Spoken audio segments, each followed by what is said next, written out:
নিযুক্তি হ'ব আমাৰ সাংবাদিকসকলে 26,000 মানুহৰ ঘৰলৈকে যাব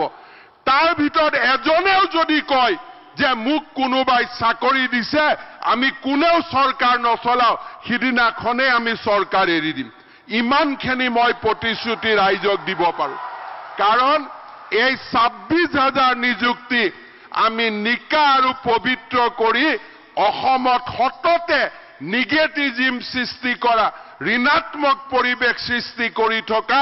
সেই সকল লোকলৈকে এটা বাণী পঠিয়াব খোজো যে অসমত এতিয়া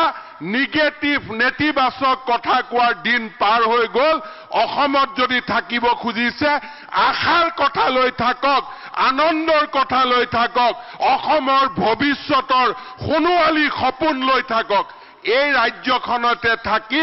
অসমক বিৰোধিতা কৰি থকাৰ দিন এতিয়া পাৰ হৈ গ'ল